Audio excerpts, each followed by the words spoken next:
কিছুক্ষণ আগেই আনন্দ আর হাসির মধ্যে দিয়ে আমির খানের সঙ্গে আয়েশার বিয়ে সম্পন্ন হয়েছে।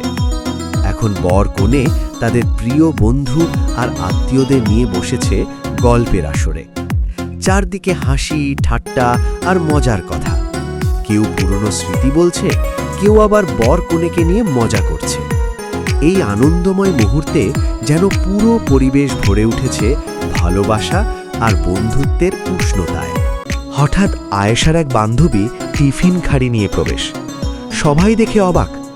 মুহূর্তের মধ্যে আনন্দ কোথায় হারিয়ে গেল। সকলের বিষয়টি বুঝে ওঠার আগে বন্ধুগণ শুনুন, আজ আমরা একটি মজার খেলা খেলব। এই টিফিন খাড়িতে কিছু কাগজের টুকরো আছে। হ্যাঁ, একটি করে কাগজ লটারির মাধ্যমে তুলব। যার ভাগ্যে যা উঠবে তাই করে দেখাতে হবে। হতে পারে রূপকথার গল্প বলা, অভিনয়, ধাঁধা কিংবা অন্য কিছু। হ্যাঁ, এখন নাচ দিয়ে উদ্বোধন করি।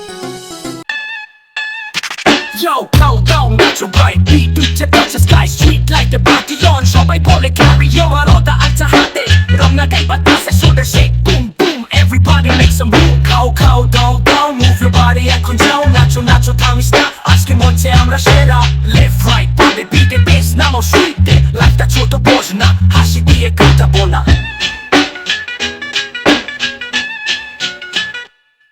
Hey বন্ধুরা চলো আজকে হবে জমজম হাত তুলে বলো পার্টি নন স্টপ কাউন্টডাউন নাচো ও আমার জানের দুলাভাই, আপনাকে দিয়েই শুরু করি আজকের মজার খেলা। হ্যাঁ, খুবই বুদ্ধিমত্তা ও মজার প্রশ্ন। যুদ্ধ মানব সভ্যতা বিনাশ করে। সংক্ষিপ্ত ব্যাখ্যা চাই। আসুন ভাই, দিদিকে বুঝিয়ে দিন আপনি কি যন্ত্র। না, আমাকে ছেড়ে দিলে হয় না? ক্ষমা করবেন ভাই, নিয়ম সকলের জন্যে সমান। দেখো দেখো, লজ্জা পাচ্ছে আমার দুলাভাই। শুনুন তাহলে, মানুষ আসলে খুব অদ্ভুত প্রাণী। সে সুন্দর বাড়ি বানায়, গান গায়, বন্ধুত্ব করে, আবার বিয়েও করে, যেমন আমি আজ করলাম। কিন্তু কখনো কখনো মানুষ ছোট্ট একটা ঝগড়াকে বড় বানিয়ে ফেলে। তখন রাগ বাড়তে বাড়তে যুদ্ধ হয়ে যায়। যুদ্ধ মানে শুধু জয় বা হার নয়, অনেক মানুষের দুঃখ, কান্না আর ভাঙা ঘর। তাই বুদ্ধিমান মানুষ কি করে জানো? সে যুদ্ধ না করে কথা বলে, হাসে আর বন্ধুত্ব করে। আমার মতে পৃথিবীতে যদি সবাই একটু বেশি বন্ধুত্ব আর একটু কম রাগ করত, তাহলে যুদ্ধ লাগতো না। পৃথিবীটা হতো এক বড় বিয়ের আসর, যেখানে সবাই হাসবে, খেলবে আর দুলাভাই, আপনার জবাব নাই। হ্যাঁ, এমন একটি রূপকথার গল্প বলো যেখানে পরি মানবের প্রেমের সম্পর্ক থাকবে। অনামিকা, হ্যাঁ তোমার পালা, শুরু করো। তোমার গল্প অনেক শুনেছি, ভালোই তো বলো, জাকিয়ে শুরু করো।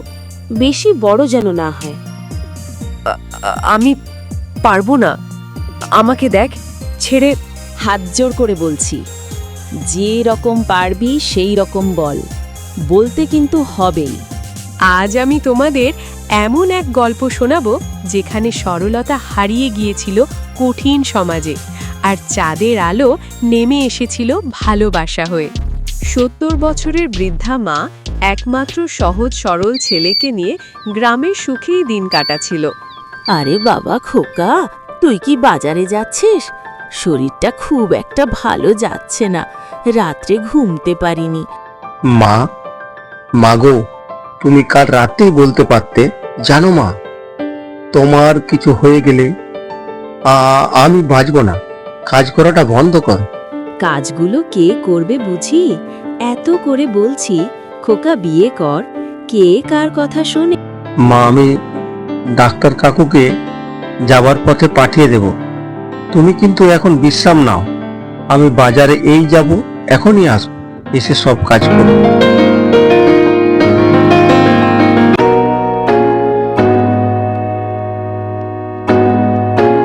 আল্লাহ আল্লাহ আল্লাহ গো, তুমি আমার মামনিকে, আমার সোনার বোনকে ভালো করে দাও।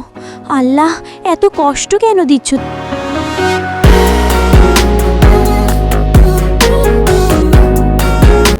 গোটা দুনিয়াতে খুঁজে হয়রান হয়ে গেলাম, আর তুমি এখানে বসে কি নাগরের কথা ভাবছো?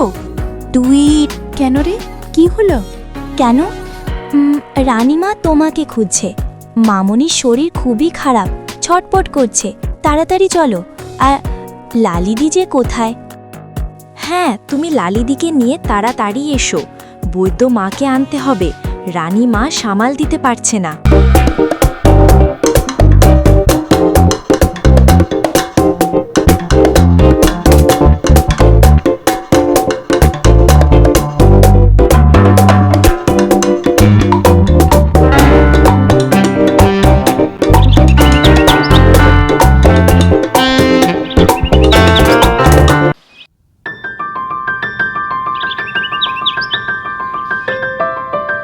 জলের দরে ফলের রস, যে না কিনবে তারই লস।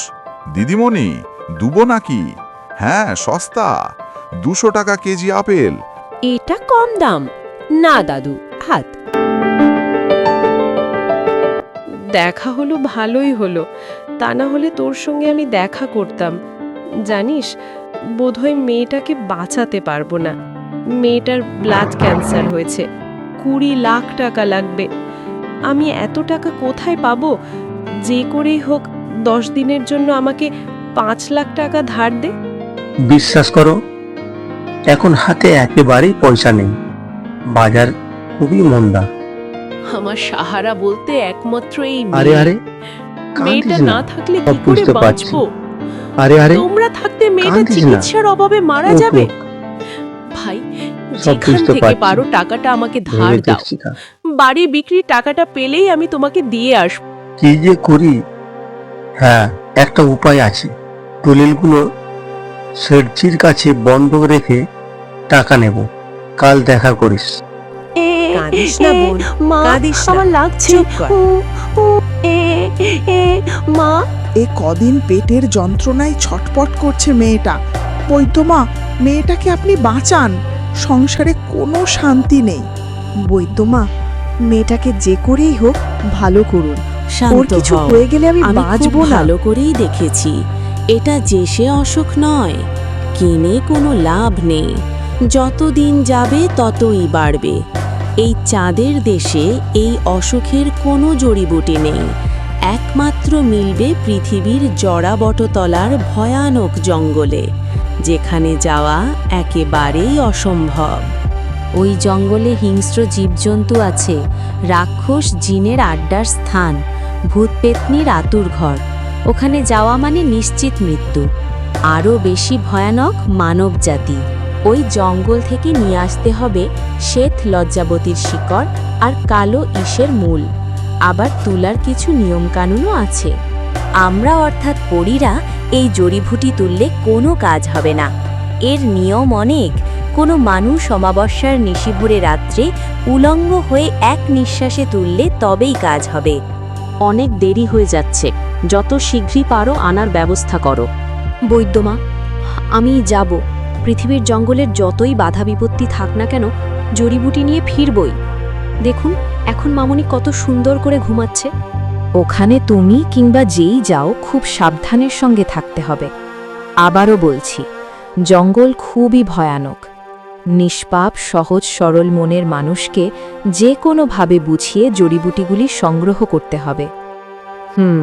দাঁড়াও দাঁড়াও, আমি আমার দৈব শক্তিতে দেখছি কাকে পাঠালে ভালো হয়। হ্যাঁ, উত্তম উত্তম, লালি এই কাজটি ভালো পারবে। দেরি আর মোটেই করো না।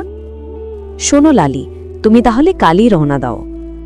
বৈদ্যমা, লালিকে পরিষ্কার করে বুঝিয়ে দিন কিভাবে পৃথিবীর বটতলার জঙ্গলে গিয়ে জড়িবুটি আনতে হবে। লালি, তুমি মন দিয়ে শোনো, শ্বেত লজ্জাবতী কিন্তু সবসময় দেখতে পাবে না।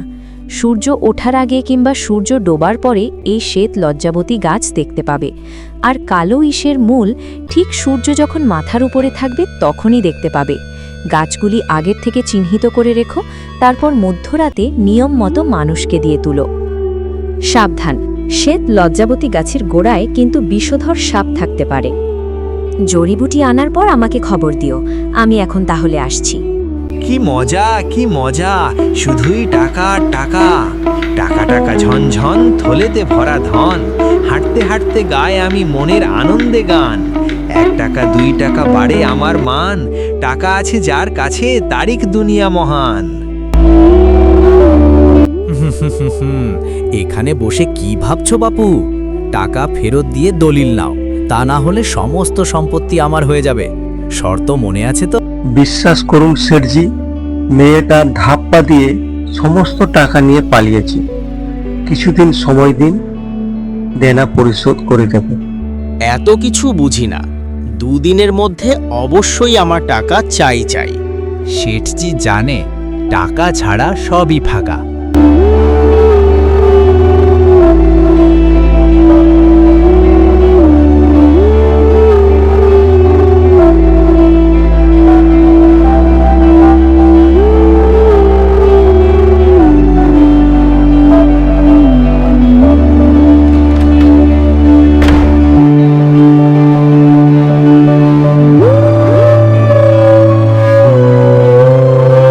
আরে বাবা খোকা, তোর মনটা কেন এত গম্ভীর? কি হয়েছে? শরীর খারাপ হয় না তো? দেখ বাবা, তোর মুখে সব সময় হাসি আমি দেখতে চাই। কি হয়েছে খুলে বল। না না, শরীর ভালোই আছে। জানো মা, আমি একটা মস্ত বড় ভুল করে ফেলেছি। হঠাৎ সেদিন বাজারে এক বান্ধবীর সঙ্গে দেখা হয়। তার মেয়ের নাকি ব্লাড ক্যান্সার হয়েছে। পায়ের সামনে হাত জোড় করে এমন ভাবে কাঁদতে থাকে, 10 দিনের জন্য 5 লাখ টাকা ধার না দিলে মেয়েটাকে বাঁচাতে পারবে না। আমি শেঠজিকে সমস্ত জায়গা দৌড়েই বন্ধক দিয়ে 5 লাখ টাকা নিয়ে ওর হাতে দিই। জানো মা, মেয়েটি বাড়ি বিক্রি করে পালিয়েছে। এই কি করেছিস বাবা? পৃথিবীটাকে এখনো চিনতে পারলি না। এবার কি হবে? কিভাবে টাকাগুলি পরিশোধ করবি? মানুষকে চেনা খুব কঠিন রে বাবা। ওরা এক বলে আর এক করে। এত ঠকছি, তবু তোর বুদ্ধি খুলেনি। এত করে খুঁজলাম, তবু ওকে পেলাম না। মেয়েটার কান্না দেখে আমি নিজেকে ঠিক রাখতে পারলাম না। এত বড় ভুল করলাম, আমি স্বপ্নেও বুঝতে পারিনি এভাবে আমাকে ঠকাবে। মেয়েটাকে খোঁজ করে দেখ, ওর বন্ধু বান্ধবীদের কাছে ভালো করে খবর নে কোথায় সে পালিয়েছে। মুখার্জিকে বিষয়টা জানাবি। মা, শেঠজি আজ কি বলেছে জানো? 2 দিনের মধ্যে সমস্ত টাকা পরিশোধ না করলে জমি নিয়ে নেবে। এখন আমি কোথায় টাকা পাবো? কে দেবে? শেঠজিকে বুঝিয়ে কিছুদিনের জন্য সময় নেই। বলবি আমি যে করে হোক ঋণ পরিশোধ করে দেব। চিন্তা করিস না, মাথার উপরে আল্লাহ আছে, নিশ্চয়ই তিনি কোনো না কোনো পথ দেখিয়ে দিবেন। সাব্বাস অনামিকা, দেখো দেখো, অনামিকা ফাটিয়ে দিচ্ছে। রানীমা লালিকে জড়িবুটি আনার জন্য চাঁদ থেকে পৃথিবীতে পাঠাচ্ছেন। রানীমা লালিকে কিছু কথা বুঝিয়ে বলছেন। দেখ মা লালি, তোকে পৃথিবীতে পাঠাতে আমার ভয় করছে। আমাদের চাঁদের দেশ আর পৃথিবী সম্পূর্ণ আলাদা। ভালো করে যাবি, খুব সাবধানে থাকবি। বৈদ্যমার কথা মনে রাখবি। রানীমা, চিন্তা করে শরীর খারাপ করবেন না। আমি ভালোভাবে জড়িয়ে ভালো থেকো দিদি, আসবই। Tata, bye bye.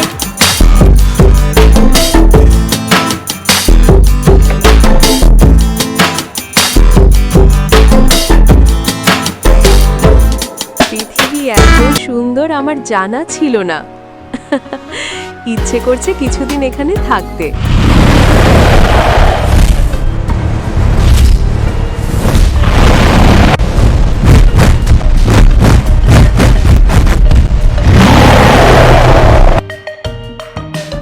ইমা, এটা রাক্ষস না অন্য কিছু?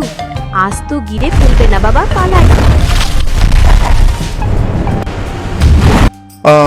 আর ভাবতে পারছি না কোথায় গেলে টাকা পাবো। আমি এখানে কি করব? এ মা বাঘ, আমি কি কোথায় আছে? বাঁচাও আমাকে, বাঁচাও, বাঘে খেয়ে নিল, বাঁচাও বাঁচাও। কি করব? না, কোথায় যাব? পালাই। আমার কি দোষ? আমি নয়, আমি জানি না। বাঘ বাঘ। আ, এ এ কি? আমাকে মেরো না, দেখো আমাকে মেরো না। ভয় পেও না, আমি তোমাকে মারবো না। হ্যাঁ, বুঝেছি। দেখো আমি ইচ্ছাকৃতভাবে তোমার গায়ে পড়িনি। মিথ্যে কথা বলো না। তুমি আমার গায়ে ইচ্ছাকৃতভাবে ঝাঁপিয়ে পড়লে। কোলে মাথা দিয়ে কি নাই তুমি আনন্দ করলে। বিশ্বাস করো। বিশ্বাস? কি বলছো? আমি জানি তুমি খুবই সহজ সরল, একটু বাজিয়ে দেখছিলাম। তুমি আমার বন্ধু হবে? জানো, এই পৃথিবীতে আমি একা, আমার কোনো বন্ধু নেই। আমি চাঁদ থেকে এসেছি বিশেষ কারণে। আমি তোমার সবকিছুই জানি, চিন্তা করো না, আমি পাশে আছি। জানো, তুমি খুবই ভালো। আমি তো ভেবেছিলাম, হ্যাঁ, আমি তোমার ভালো বন্ধু। পৃথিবীতে আসার কারণ তোমাকে সবই তো বললাম। বৈদ্যমা বলেছেন শীঘ্রই যদি জড়িবুটি নিয়ে না ফিরি তবে মামনিকে বাঁচানো যাবে না। জানো প্রিয়, তোমাকে আমি ভালোবেসে ফেলেছি। ইচ্ছে করছে তোমার কাছেই থেকে যাই। আমিও তোমাকে আমার জানের থেকে বেশি ভালোবেসে ফেলেছি। চিন্তা করো না, আমার জীবনের বিনিময়ে হলেও আমি জড়িবুটি এনে দেব। তুমি শীঘ্রই জড়িবুটি নিয়ে চাঁদের দেশে ফিরে যাবে, মামনিকে বাঁচাবে। হ্যাঁ, জাদু দিয়ে তোমার পেখমগুলি লুকিয়ে ফেলো। এখন তোমাকে মায়ের কাছে নিয়ে যাব। মা, তোমাকে সব কিছু কথা খুলে বললাম, এখন তুমিই বলে দাও আমি কি করব। লালিকে আমি কথা দিয়েছি জড়িবুটি এনে দেব। আরে বাবা খোকা, বিপদে পড়লে উপকার করা মানুষের একটা ধর্ম। আমার দৃঢ় বিশ্বাস, যতই আসুক বিপদ, তাকে প্রতিহত করে তুই অবশ্যই জড়িবুটি নিয়ে আসতে পারবি। আমার আশীর্বাদ সবসময় তোর সাথে থাকবে। লালি, তোমার যাওয়ার প্রয়োজন নেই, তুমি আমার সাথেই থাকো। আর দেরি করিস না বাবা, এক্ষুনি বেরিয়ে পড়। না না না, তুমি একা কেন যাবে? আমাকেও নিয়ে চলো। দুজন মিলেই জড়িবুটি গাছগুলি খুঁজে জড়িবুটিগুলি সংগ্রহ করব। আমি জড়িবুটি নিয়েই বাড়ি ফিরবো। লালি, তোমার যাওয়ার প্রয়োজন নেই। মনে রাখিস বাবা, সাহসী জয়ের যাত্রা শুভ মূল হোক। চাবিকাঠি। 3 জনমের প্রেম, এক ভালোবাসা যা কখনো শেষ হয় না। জন্মের পর জন্ম পেরিয়েও যা খুঁজে নেয় তার আপন ঠিকানা। এই অসাধারণ সিনেম্যাটিক কার্টুন সিরিয়ালটি সাজানো হয়েছে 3টি রোমাঞ্চকর অধ্যায়। প্রথম অংশ জ্বলন্ত প্রেম, দ্বিতীয় অংশ জ্যান্ত লাশ এবং তৃতীয় অংশ সুখের সংসার। প্রতিটি পর্বে লুকিয়ে আছে আবেগ, রহস্য আর ভালোবাসার গভীর গল্প। 3 জনমের প্রেম সিরিয়ালের নতুন পর্ব 10 থেকে 20 মিনিটের একটি করে প্রকাশিত হবে। এটি জ্বলন্ত প্রেমের প্রথম পর্ব। ভিডিওটি ভালো লাগলে লাইক করুন, চ্যানেলটি সাবস্ক্রাইব করুন এবং বেল বাটনটি অন করে রাখুন, যাতে নতুন পর্ব এলেই আপনার দরজায় নক করে পৌঁছে যায়।